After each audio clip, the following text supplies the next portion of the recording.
नमः श्रीवर्धमानाय निर्धूतकलिलात्मने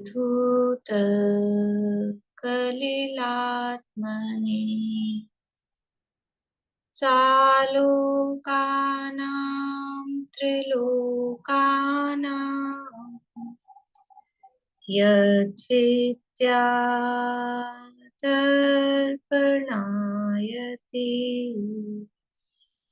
यद्विद्यादर्पणायते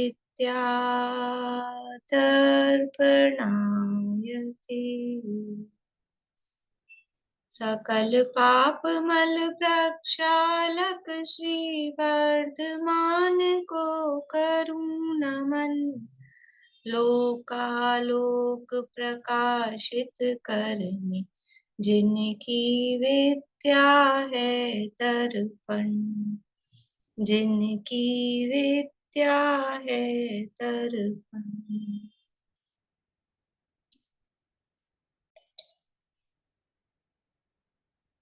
रत्नकरण शावकाचार्य नामक ही ग्रंथ है, आचार्य समंत भद्र स्वामी द्वारा रचित। इसके अंतर्गत षष्ठ भावना अधिकार जो पंडित जी सदाशिवदास जी कास्कीवाल द्वारा रचित है, उसकी चर्चा यहाँ कर रहे हैं। 16 कारण भावनाओं की चर्चा चल रही है और उसमें से अपनी अरहंत भक्ति भावना तक की चर्चा, 10वीं भावना तक की चर्चा हुई थी और आचार्य भक्ति भावना की चर्चा कल हमने प्रारंभ की थी। इसमें आचार्यों का स्वरूप, उनके मूल गुण और आचार्यों के विशेष गुण। देखो, मूल गुण जो है वो तो है आचार्य बनने के बाद वो उसका पालन कर रहे हैं, और आचार्यों के जो विशेष गुण कहे वो आचार्य बनने की योग्यता, एबिलिटी किसमें है। तो आचार्य बनने या बनाने से पहले वो गुण देखे जाएंगे, जो विशेष गुण वाले। यहाँ जो कल बात बताए थे कि बड़े कोई राजा हों, उच्च कुल वाले हों, श्रेष्ठ हों, कोई बैकग्राउंड में, हिस्ट्री में ऐसा कोई उनके चारित्र पे अथवा इस तरह का कोई हीन आचरण का दोष नहीं लगा हुआ हो, और तपादि जो करने की सामर्थ्य से सहित हों, जिनके वचनों में प्रभाव हो, जिनकी बात सब मानते हों और शास्त्रादि के, सूत्रादि के ज्ञाता हों। इस तरह से यहाँ आचार्यों के विशेष गुणों की चर्चा की थी। अब आज यहाँ चर्चा करनी है 264 264 पेज पे आचार्य के 8 गुण। ये भी आचार्य के विशेष गुण हैं और 8 गुण अलग से बताए हैं। कल मैंने बताया था आपको भगवती आराधना जो ग्रंथ है शिवकोटि आचार्य का, उसमें उन्होंने इन आचार्यों के गुणों की चर्चा विस्तार से की है। यहाँ उसी का सार लेकर ये 8 गुणों की चर्चा पंडित जी साहब ने की है। देखिए, पहला गुण है, यहाँ से पढ़ते हैं। आचार्य के 8 गुण। आचार्य के अन्य अष्ट गुण हैं जिनका धारण करने वाला ही आचार्य होना चाहिए।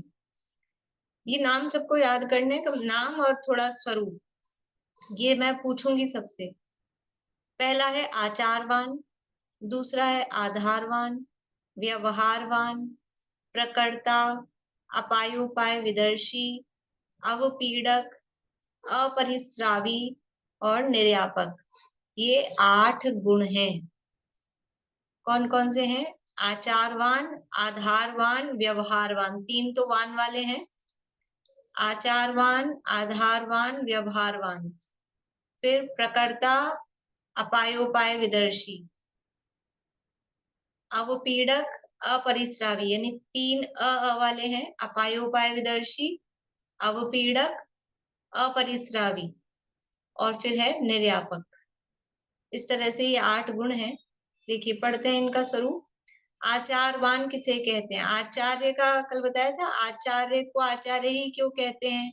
कि जो आचारों को आचरण करते हैं, आचारों को धारण करते हैं, पंचाचार का पालन करते हैं, तो पंचाचार की प्रमुखता से उनको आचार्य कहा जाता है। तो पहला ही उनका जो गुण है वो है आचारवान उनको होना चाहिए। जो 5 प्रकार का आचार धारण करता है उसे आचारवान कहते हैं।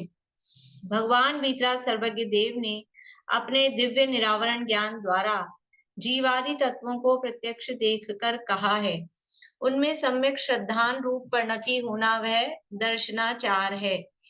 5 प्रकार के आचार कल भी बताए थे जब मूल गुणों की चर्चा की थी। बोलिए कौन बोलेंगे?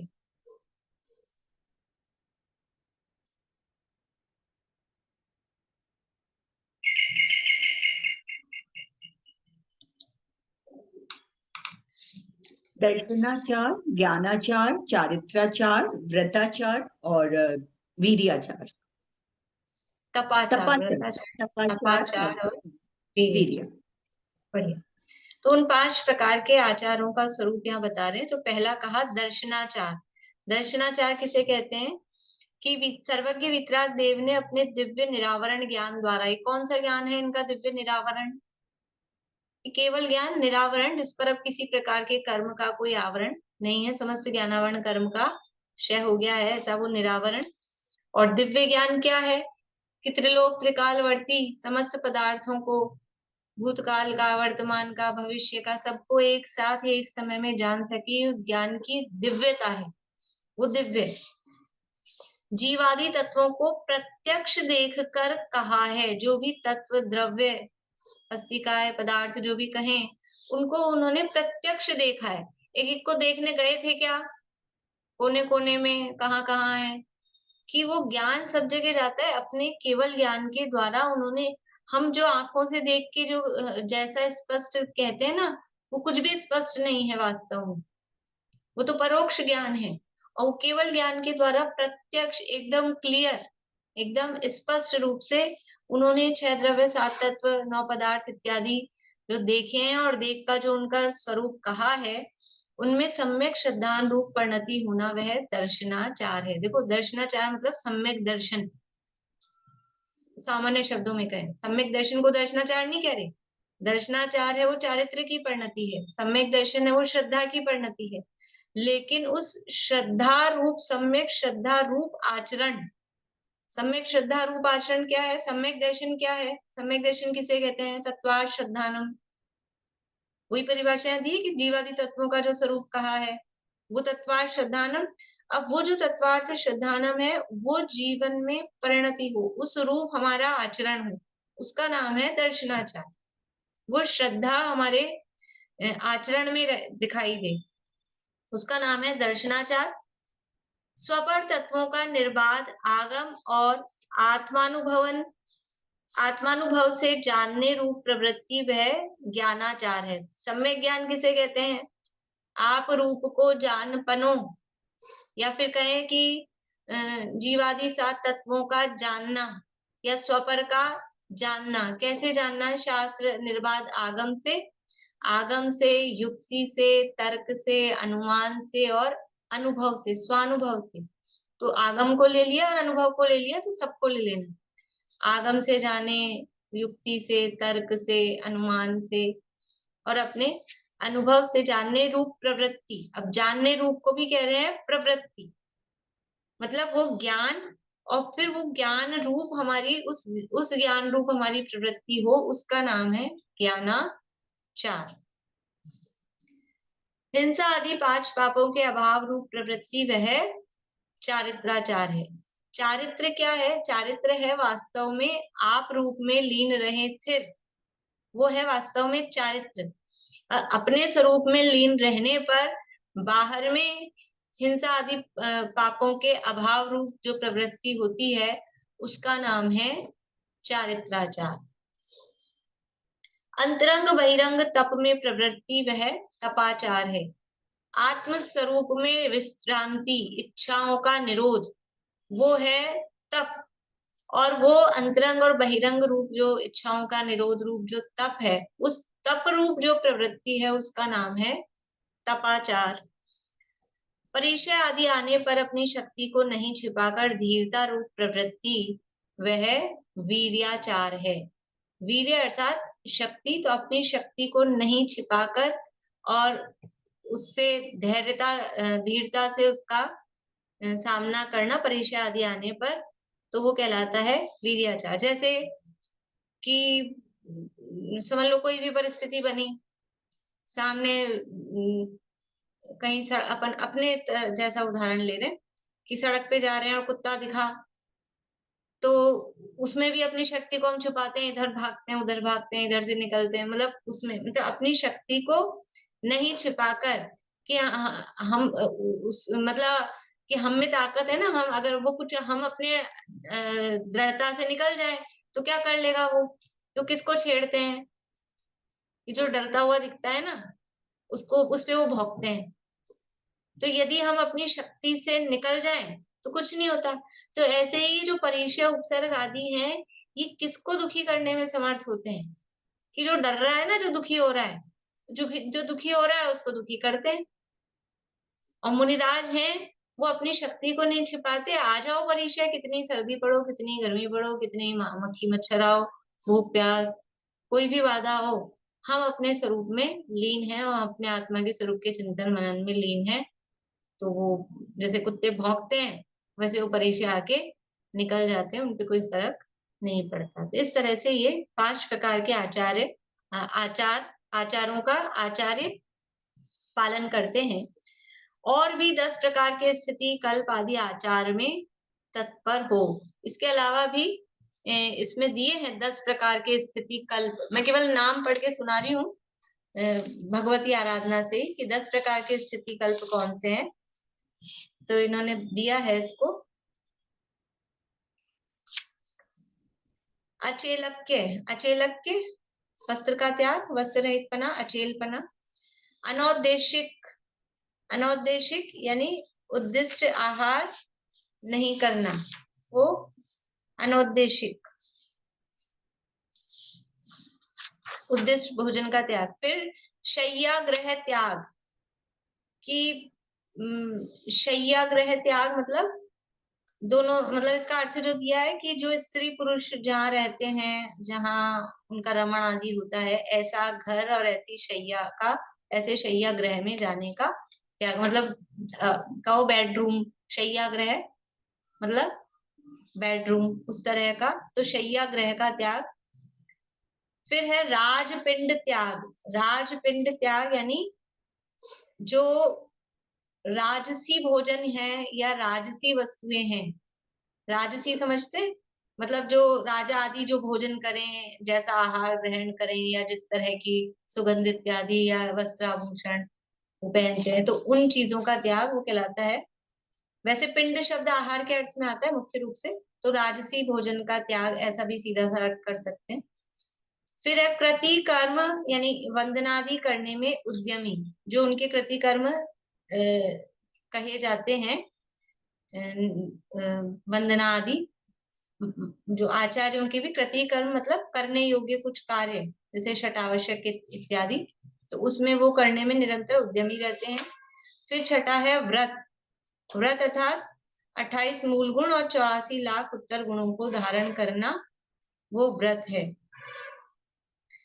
इसके बाद में है प्रतिक्रमण, प्रतिक्रमण समझते ही हैं, मतलब शब्द अपने सुने हुए ही हैं, कोई नई ऐसे खास एक आधी है नया। प्रतिक्रमण अर्थात जो पूर्व में दोष किए गए हैं उनका निराकरण करने के लिए जो किया जाता है वो प्रतिक्रमण। फिर है ज्येष्ठ, ज्येष्ठ का क्या अर्थ है, कि जो तप संयम पंचाचार दीक्षा आदि में बड़े हों उन्हें ज्येष्ठ मानना, बड़े मानना, वो ज्येष्ठ है। ये क्या बता रहे हैं, 5 प्रकार के आचार बताए और 10 प्रकार के और भी ये स्थिति कल्प का पालन वो आचार्य करते हैं। तो स्थिति कल्प में बताया भी, नग्न रहते हैं, अचेलक है, नौदिश्य है, शय्याग्रह त्याग है, गरिष्ठ भोजन का त्याग, वो राजपिंड त्याग है, प्रतिकर्म करते हैं, व्रत धारण करते हैं, प्रतिक्रमण करते हैं, और ज्येष्ठ, ज्येष्ठ का मतलब दूसरों को ज्येष्ठ माने ऐसा नहीं, वो स्वयं भी तप संयम आचरण आदि में ज्येष्ठ है, ऐसा वो स्वयं ज्येष्ठ है, बड़े हैं। फिर है मास, कि माह माह में वंदना करना, वह कहलाता है मास। ये भी वो काम करते हैं, माह माह मतलब हर प्रत्येक महीने वंदना करना। और इसके बाद में है प्रतिक्रमण, प्रतिक्रमण पहले आ चुका है। 10वां दिया है पर्याय,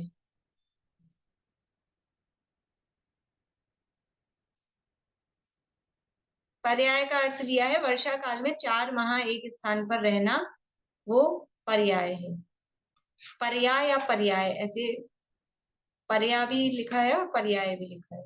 इस तरह से ये 10 प्रकार के स्थिति कल्प भी कहे गए हैं। जो इन 10 प्रकार के स्थिति कल्प में सावधान और पापों से भयभीत जो आचार्य हैं, वे आचारांग की, ये आचारांग जो सूत्र हैं उनमें ये मतलब बातें मुनिराजों के जो आचरण के ग्रंथ हैं, आचारांग सूत्र इत्यादि, उनमें ये विशेष रूप से दिए गए हैं। देखिए आचारवान की परिभाषा यहाँ दी है, आगे और पढ़ते हैं वापस इससे आगे भी।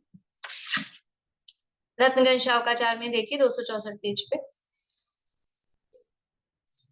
सब समिति गुप्ती आदि का कथन करें तो कथन बहुत बढ़ जाएगा।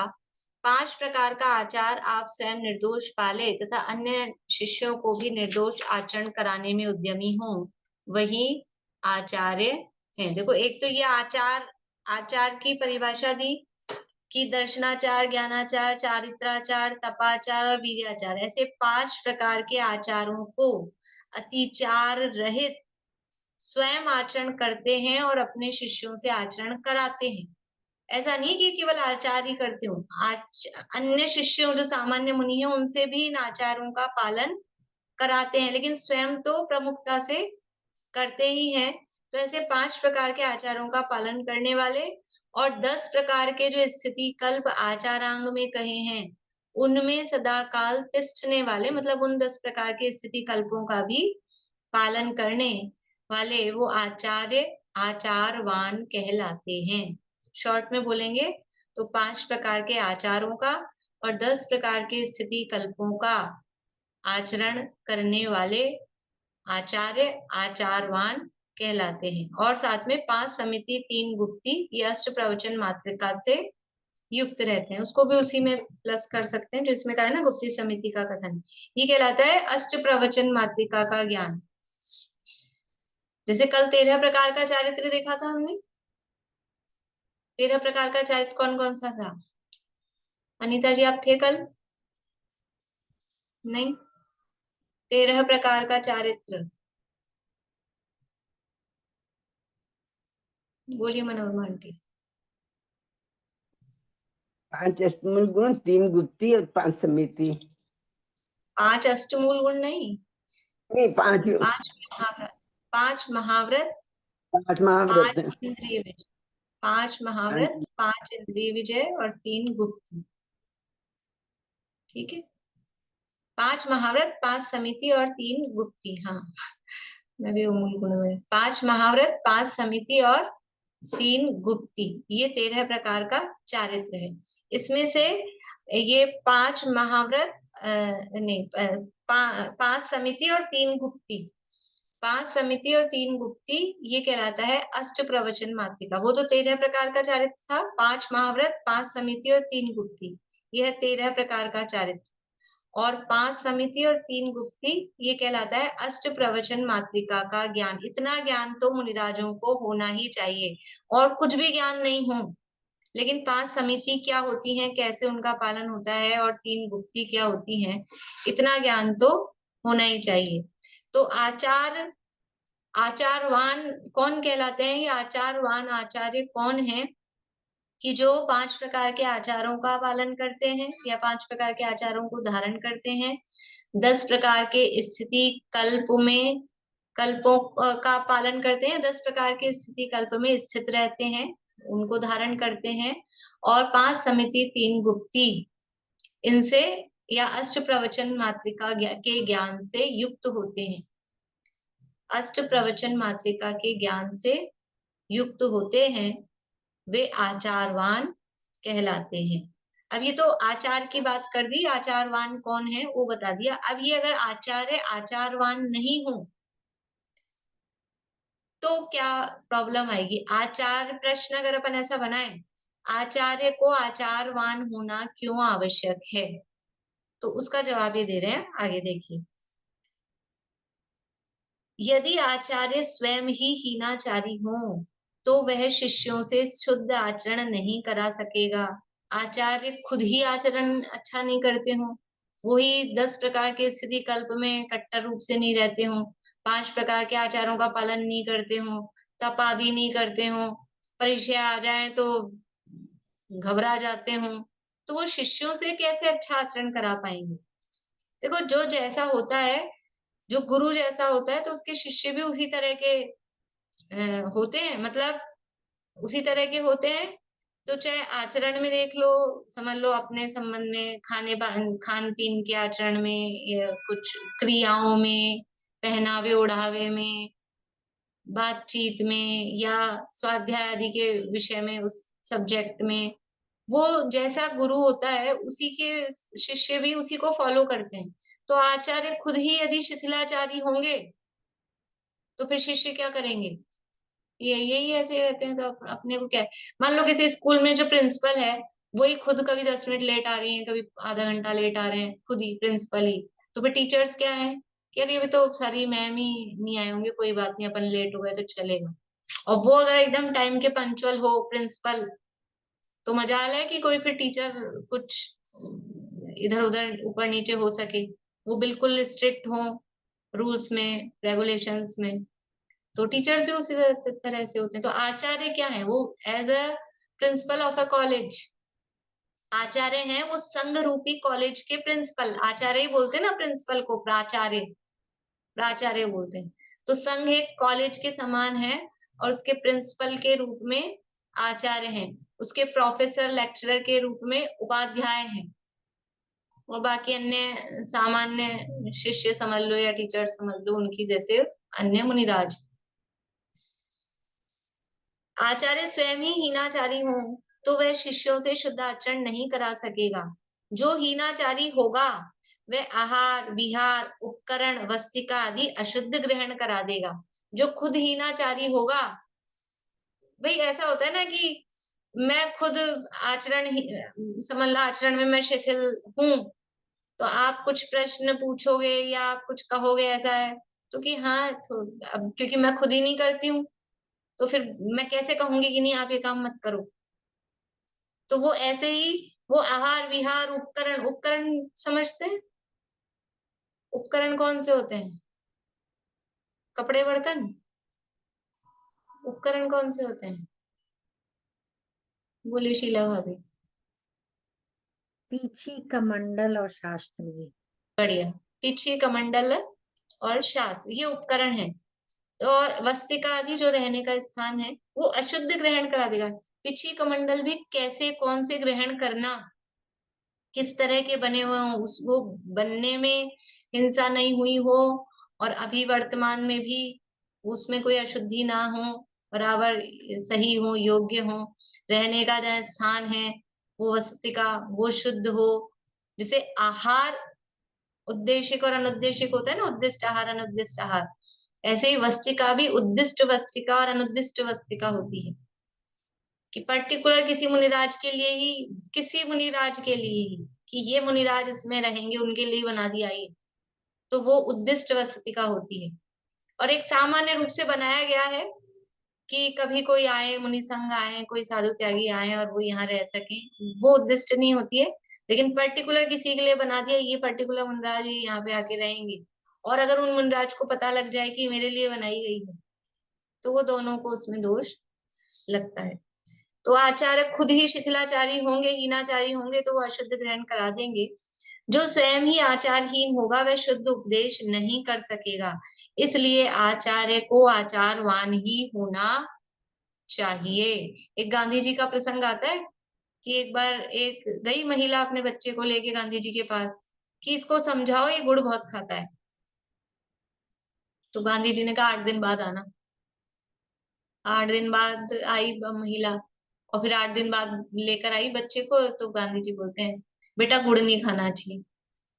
तो बोले ये बात अब 8 दिन पहले ही बोल देते, किसी बात की इसमें 8 दिन क्यों लगाए? कि जब तुम उस दिन आई थी 8 दिन पहले, तब मैं ही खुद गुड़ गुड़ बहुत खाता था, तो मैं कैसे इसको उपदेश दूंगी तू गुड़ कम खाया कर, मत खाया कर। तो खुद ही हीनाचरण कर रहा हूं मैं, उपदेश कैसे? वो उपदेश फलता भी नहीं, कोरा उपदेश दिया गया जो खुद के जीवन में नहीं है। पहली बात तो वो उपदेश देने का पात्र ही नहीं है, और कदाचित दे भी दे तो वो उपदेश फलित भी नहीं होता है, उसका फल भी नहीं आता है, उसका प्रभाव भी नहीं पड़ता है।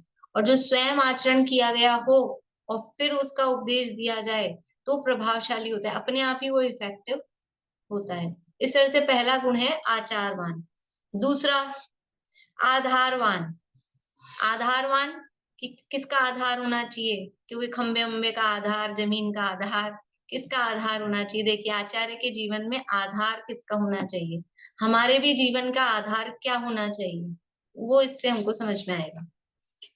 जिनेन्द्र का कहा चारों अनुयोगों का आधार हो, स्याद्वाद विद्या का पारगामी हो, शब्द विद्या, न्याय विद्या, सिद्धांत विद्या का पारगामी हो। किसका आधार हो, जिनवाणी का, चारों अनुयोगों का, विद्या का, ज्ञान का, जिनको आधार हो। ऐसे ही नहीं कुछ भी आचरण कर रहे हैं, कुछ भी बात बोल रहे हैं, कुछ भी क्रिया कर रहे हैं, कि हर आचरण के पीछे, हर क्रिया के पीछे, हर बात के पीछे जिनवाणी का आधार होना चाहिए, वो कहलाता है आधारवान। कि ये जो काम आप कर रहे हो किस आधार पे कर रहे हो। जैसे हम बोलते हैं ना भी शास्त्र के इसलिए प्रमाण देते हैं, अभी अपन रिद्धियों की चर्चा करेंगे तो कुछ ये धवला में कहा है, तिलोय परिणति में कहा है, ऐसा वो आधार देते हैं।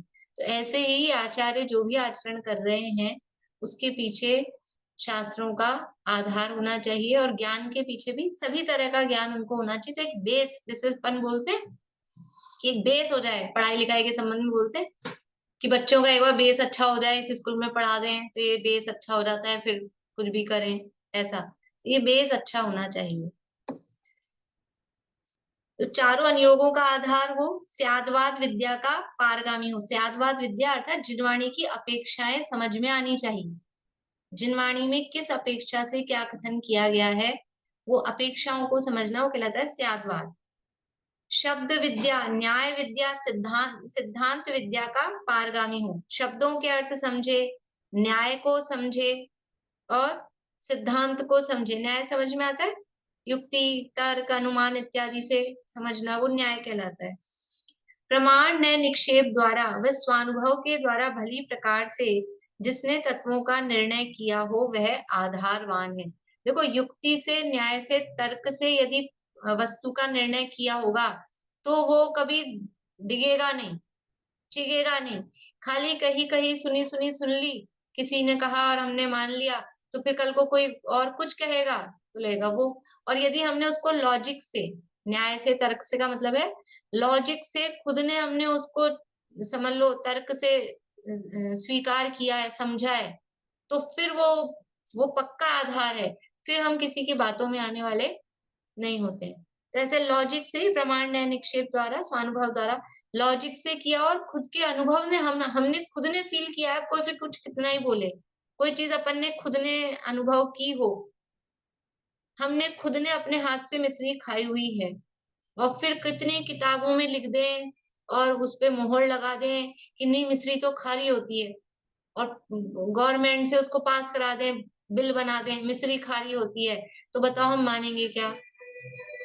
कि हमने खुद ने अनुभव करके चखी हुई है ना कि मिश्री मीठी ही होती है, नमक खारा होता है, तो फिर किसी की बातों में नहीं आएंगे, तो वो कहलाता है आधारवान। तो शास्त्रों के आधार से अथवा अपने अनुभव के आधार से निर्णय किया हो। जिसके श्रुत का आधार नहीं हो वह अन्य शिष्यों का संशय, एकांत रूप हट तथा मिथ्याचरण का निराकरण नहीं कर सकेगा। जिसको खुद को शास्त्र का आधार नहीं, श्रुत का यानी शास्त्रों का ज्ञान नहीं है, आधार नहीं है, तो कोई शिष्य आए अपने कंफ्यूजन, शंका लेकर आए, और वो कोई एकांत में नहीं ऐसा ही होता है, ऐसा ही होता है, तो जब तक खुद को शास्त्रों का ज्ञान और उसका आधार नहीं होगा तो वो उनकी शंकाओं का, उनके ऐसे हट का निराकरण कैसे कर सकेगा। कोई गलत आचरण कर रहा होगा तो गलत आचरण को भी, कि आचरण आपका गलत है, ये कैसे कह पाएंगे कि हमको शास्त्रों का आधार हो।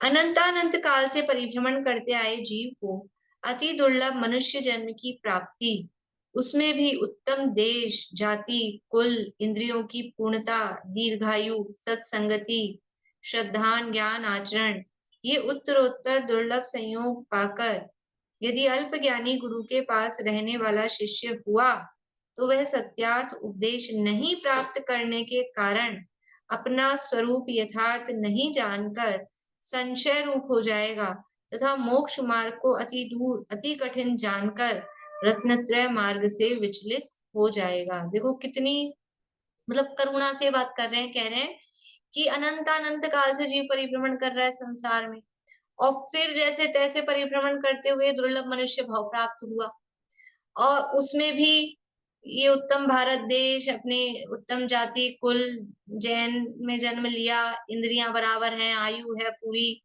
हमको ये सत्संगति मिली है, शास्त्र श्रवण का अवसर मिला है, ये सब ज्ञान श्रद्धान आचरण जिनदेव जिनवाणी सब सब सत समागम सारा मिला, और ये सब मिलकर भी यदि जो गुरु मिले वो अल्प ज्ञानी हुआ, जो गुरु मिला ना, वो जो गुरु मिले वो गुरु अल्प ज्ञानी हुए, तो शिष्य सही सच्चा उपदेश ग्रहण नहीं कर पाएंगे।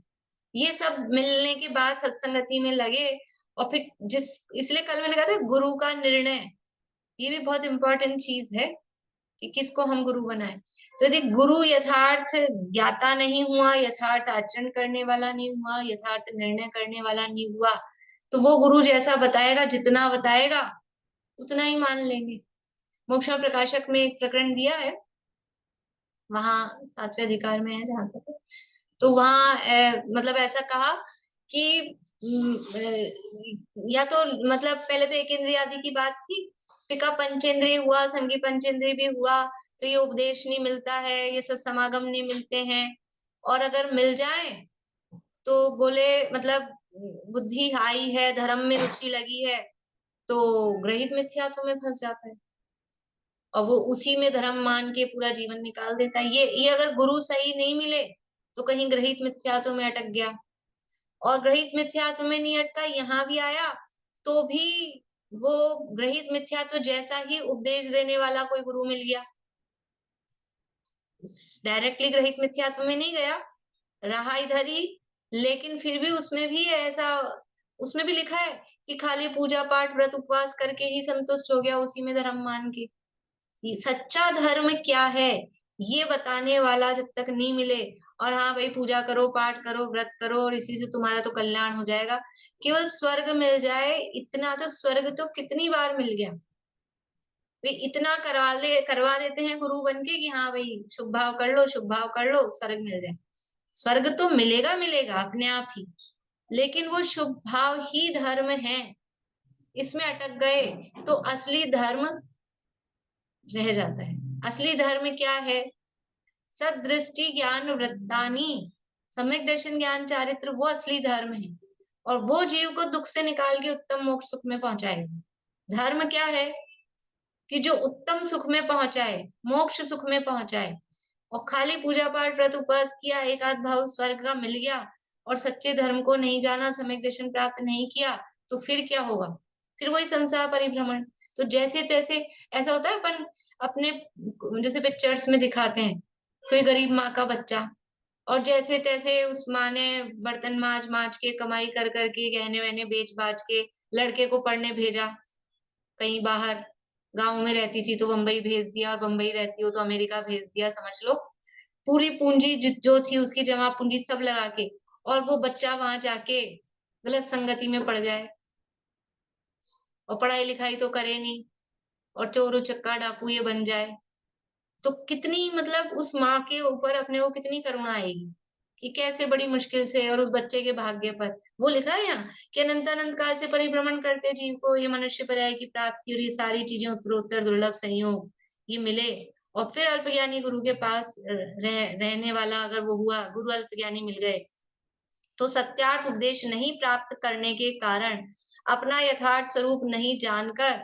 संशय रूप हो जाएगा, मोक्ष मार्ग को अति दूर अति कठिन जानकर रत्नत्रय मार्ग से विचलित हो जाएगा। सच्चा मार्ग नहीं बताया गया। देखो किसी को धर्म, अपन क्या बहुत सारे लोग धर्म से क्यों विमुख हो जाते हैं, सीधा ही किसी को कहेंगे धर्म करने के नाम पे तुम ये रमीकन छोड़ दो, तुम ये रात्रि भोजन छोड़ दो, तुम ये मंदिर जाया करो, तुम ये ऐसे, तो वो देखता है, आजकल के जो लोग होते हैं ना, वो देखते हैं कि बस ये तो बांध रहे हैं हमको, ये मत खाओ, ये मत खाओ, ये छोड़ दो, वो छोड़ दो, ये करो, वो करो, तो उनको बंधन लगता है।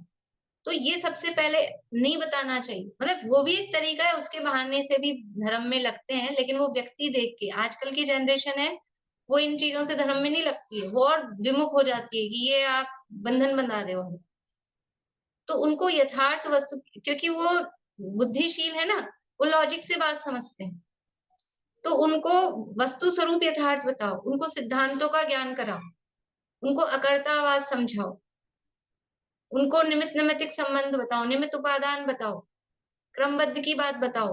तो जब ये समझ में आएगा ना, अकर्तावाद समझ में आएगा, देवशास गुरु का सच्चा स्वरूप समझ में आएगा, अपने आप ही ये जीवन में फिर ये मंदिर जाना चाहिए, वो भगवान के प्रति जब श्रद्धा आएगी अपने आप जाएगा।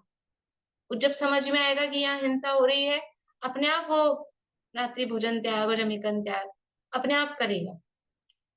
लेकिन ये मैं समझ लो बता रही हूँ, आज कभी कोई ऐसा भी व्यक्ति हो सकता है कि आप मतलब उस तरह का भी उपदेश दिया जाता है, पूजा पाठ व्रत उपवास करके भी धर्म में लगाया जाता है, अगर किसी को उसकी ही रुचि दिख रही है तो उस तरह से भी लगाया जाता है। लेकिन फिर भी आजकल की जनरेशन में आप 90% देखेंगे तो यथार्थ वस्तु स्वरूप उनको समझाएंगे, तो यथार्थ वस्तु स्वरूप समझकर फिर ये बाकी की चीजें वो घबराएंगे नहीं। और गलत तरीके से आपने अप्रोच की तो घबरा जाएंगे, डर जाएंगे, धर्म तो इतना कठिन होता है, ऐसा धर्म होता है, तो वो विमुख हो जाएंगे, रत्नत्रय मार्ग से विचलित हो जाएगा। सत्यार्थ उपदेश बिना विषय कषायों में उलझे मन को निकालने में समर्थ नहीं होगा, तथा वेदना में वह उपसर्ग परिशहों से विचलित हुए भावों को शास्त्र के अतिशय रूप उपदेश बिना थामने को समर्थ नहीं होगा। यदि सच्चा उपदेश नहीं होगा तो ये जो विषय कषायों में मन उलझा हुआ है, वो विषय कषाय में, देखो विषय कषाय से इसीलिए सच्ची अरुचि कब होती है कि विषयों का स्वरूप समझ में आ जाए कि इनमें सुख नहीं है, तो उनसे अरुचि होती है। किसी के कहने से, किसी के बताने से वो शमशानिया वैराग्य, वो सच्ची अरुचि नहीं होती है। मैम है ना, मेरी बेटे ने क्वेश्चन किया था, मम्मी जब भगवान ने सारी चीजें छोड़ दी है तो आप लोग अभिषेक क्यों करते हो? वो तो सब चीजें छोड़ चुके हैं, फिर आप क्यों उन पे अभिषेक कर रहे हो? तो उसका क्या अभिषेक, अभिषेक एक्चुअल में भगवान का नहीं होता, समावचरण में भगवान विराजमान है, उनका अभिषेक नहीं होता है। स्नान का त्याग तो मुनिराज ने कर दिया, स्नान व्रत के धारी हैं, तो भगवान का स्नान कराना वो तो कहाँ से हो सकता है, होता ही नहीं है। तो समावचरण में विराजमान साक्षात जिनेंद्र भगवान का अभिषेक कभी सुना है? कभी सुना है समावचरण में इंद्र ने जाके अब उनको केवल ज्ञान हो गया था अभिषेक किया हो? समावचरण में विराजमान साक्षात जिनेंद्र भगवान का अभिषेक नहीं होता है, ये तो प्रक्षालन होता है प्रतिमा का, जिन प्रतिमा का, क्योंकि प्रतिमा पर धूल के कण इत्यादि आ जाते हैं दिन भर में, और उससे फिर प्रतिमा की सौम्यता नष्ट हो सकती है। अगर हम नहीं उसका परिमार्जन करेंगे, साफ सफाई नहीं करेंगे, तो धीरे धीरे धीरे धीरे करके धूल जमती जाएगी। तो हम दर्शन करने जाएंगे तो हमारे ही भाव ऐसे लगेंगे कि भगवान कैसे मलिन मलिन से, तो अपने ही भाव नहीं लगेंगे। तो वो परिमार्जन किया जाता है, शुद्धि की जाती है। वो कोई भगवान कह नहीं रहे कि आप मेरा अभिषेक करो, वो तो खुद तो कह ही नहीं रहे। और जो साक्षात भगवान है उनका अभिषेक होता भी नहीं। और अभिषेक वर्ड हमने, ठीक है वर्ड में कोई बात नहीं है, अभिषेक तो जन्माभिषेक होता है। यहाँ जो कर रहे हैं हम जिन प्रतिमा का, वो प्रक्षालन, शुद्धि, वो शुद्धि की जा रही है, ठीक है, और उसके अलावा वो कुछ भी नहीं। तो मन विषय कषाय से कब निकलेगा? यथार्थ उपदेश प्राप्त होगा। देखो वस्तु का स्वरूप यथार्थ पता होता है, अपने आप विषयों से विरक्ति आती है। और ऐसे किसी को कहो कहो तो किसी के समझ लो डंडे के बल पे या किसी के प्रेशर में वो छोड़ भी देगा विषय, तो भी वो अरुचि नहीं हुई है। छोटे बच्चे के एग्जाम चल रहे हो और मम्मी कहेगी टीवी नहीं देखना, मोबाइल नहीं देखना, तो बेचारा बच्चा ना मोबाइल लेता है ना टीवी देखता है, तो क्या उसको अरुचि हो गई है मोबाइल से? और वो कोई कहे कि ले ले, नहीं नहीं मैं नहीं मोबाइल लूंगा, मैं नहीं टीवी देखूंगा, कहेगा भी ऐसा, तो क्या उसको अरुचि हुई है? ये अरुचि सच्ची नहीं है, ये तो जबरदस्ती की गई है। और यदि उसको जब बड़ा हो जाता है ना, 9th-10th में आ गया, बड़ा हो गया, तो खुद को ही पता है कि अब ये इसमें उपयोग लगाना, में समय बर्बाद करना है, वो खुद ही उसको नहीं देखता है, वो हुई है सच्ची अरुचि। जब पढ़ाई में रुचि लगी सच्ची, तो विषयों में अपने आप अरुचि होती है। तो जब वस्तु स्वरूप की सच्ची रुचि होती है तो विषयों में अपने आप ही अरुचि हो जाती है। रोग कृत वेदना में और उपसर्ग परिशहों से विचलित हुए भावों में अगर रोग की वेदना आई या कोई उपसर्ग परिचय का प्रसंग बना, तो उस समय वो जो भाव आ रहे हैं, संक्लेश परिणाम हो रहे हैं, उन संक्लेश को रोकने के लिए कौन समर्थ है, कैसे रोका जाएगा? तो कह रहे हैं शास्त्र के अतिशय उपदेश बिना थामने में कोई समर्थ नहीं होगा। जिसको शास्त्र का आधार होगा, अभी अपने साथ ही इतनी सी चीज तो अपन भी फील करते हैं कि थोड़ा बहुत पढ़ते हैं, सुनते हैं, कितना सा क्या करते हैं, मुनिराज तो बहुत बड़े महान हैं, लेकिन इतना सा भी हम पढ़ते सुनते हैं तो छोटी मोटी तकलीफें आती रहती है। तो अपना ही एक्सपीरियंस ये है ना कि थोड़ी शांति अब पहले से फर्क है, हमको शांति मिलती है, शांति रहती है, आकुलता कम होती है। तो इतने से में ही जब हमारी आकुलता कम होती है, तो जिनको शास्त्रों का आधार है, पूरा वस्तु स्वरूप जिनको स्पष्ट रूप से समझ में आया है, तो वो उसको अच्छे से झेल पाते हैं। और यदि शास्त्र का आधार नहीं है, केवल देखा देखी मुनि बन गए, 4000 राजाओं के साथ हुआ। कौन से 4000 राजा? राजा मुनिराज ऋषभ देव के साथ बन गए थे 4000। तो उनको कोई शास्त्र का आधार, कोई आत्मा का आधार था नहीं, निराधार थे, आधारवान नहीं थे।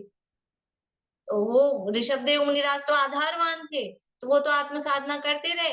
अब ये पीछे पीछे हो गए देखा देखी में, अब इनको समझ नहीं आ रहा, भूख सता रही है, प्यास सता रही है, सर्दी सता रही है, गर्मी सता रही है, ये परिचय परिचय नहीं झेल पाए। कोई फल फूल खाने लग गए, कोई पेड़ के पत्ते खाने लग गए, कोई पेड़ की छाल और वो वस्त्र बना के पहन लिए, ऐसे भ्रष्ट हो गए सब। इसलिए आधारवान होना बहुत जरूरी है। बोलिए। मैं एक दूसरी बात बता रही थी कि अभी जो कविता है ना, मेरी देरानी क्लास में है, उसका बहुत बड़ा एक्सीडेंट हो गया, मतलब दूसरा जीवन मिला है, लेकिन उन्हें उसने इस मतलब इतनी बड़ी तकलीफ को बहुत संयम के साथ और बहुत शांति से, मतलब समझिए दूसरा जीवन मिला है, मल्टीपल फ्रैक्चर और बहुत ज्यादा तकलीफ में थी, लेकिन बहुत अच्छे से इसने अपने आप को संभाला है। इसलिए मैं बोल रही थी कि शास्त्र का जो प्रभाव होता है वो बता रही थी। फर्क तो पड़ता ही है, बहुत बहुत परिस्थितियां ऐसी जीवन में होती, कई लोगों के साथ होती हैं। बहुत अच्छा अनुमोदना करने जैसा है, और हम सबको भी सीखने जैसा है, और परिस्थितियां बनती ही हैं सबके साथ में, तो ये हमारे पास आधार होता है, तो वो संक्लेश कंपैरेटिवली बहुत उसमें फर्क पड़ जाता है। यदि मरण आ जाए, तब संन्यास के अवसर में आहार पान का त्याग का यथा अवसर देश काल सहायक सामर्थ्य के क्रम को समझे बिना शिष्य के भाव विचलित हो जाएं या आर्थ ध्यान हो जाए, तो सुगति बिगड़ जाएगी, धर्म का अपवाद होगा, अन्य मुनि भी धर्म में शिथिल हो जाएंगे। यह तो बड़ा अनर्थ है। देखो, बात चल रही है आचार्य की। अगर आचार्यों को शास्त्रों का ज्ञान आधार नहीं होगा, तो अब कोई मुनि का मरण का काल आ रहा है और उनको ज्ञान ही नहीं है कि कब किसका त्याग कराना है, कैसे कराना है, समाधि मरण की क्या प्रक्रिया है, यही ज्ञान नहीं है, तो वो आहार पानी का त्याग कब कब कैसे कैसे कराना, उसका पूरा क्रम है कि भोजन का त्याग कराना, फिर दूध रखना, फिर दूध भी छोड़ना, फिर छाछ रखना, फिर छाछ भी छोड़ना, फिर गर्म, तो कब करना? सबसे पहले ही सब कुछ छोड़ा दिया, अभी उनकी आयु शेष दिख रही है, या अभी ऐसा नहीं होता है, समय देख देख कर क्रम क्रम से उसका त्याग कराया जाता है। तो ये सारा अगर वो क्रम को नहीं समझे और पहले से सब त्याग करा दिया, वो शिष्य के भाव विचलित हो रहे हैं, उसके परिणाम अभी लग नहीं रहे हैं, तो क्या होगा? उसका मरण बिगड़ जाएगा, सुगति बिगड़ जाएगी। ये सब किस मतलब किस पर आ रहा है ये कि आचार्य की जिम्मेदारी है, उसका भाव बिगड़ जाएगा, धर्म का अपवाद हो जाएगा, धर्म की बदनामी हो जाएगी। इसलिए ये जो आचार्य हैं उनको आधारवान होना चाहिए। अभी और है इसमें प्रकरण, ये नहीं, ये मेरी ग्रंथ में पेज ही आगे पीछे है। ठीक है, और जो बचा है वो अपन कल करेंगे आगे इसके बाद।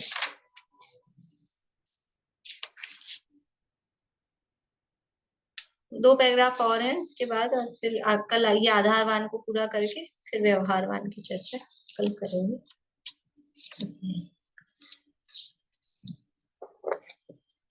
तत्वार सूत्री क्लास है अभी।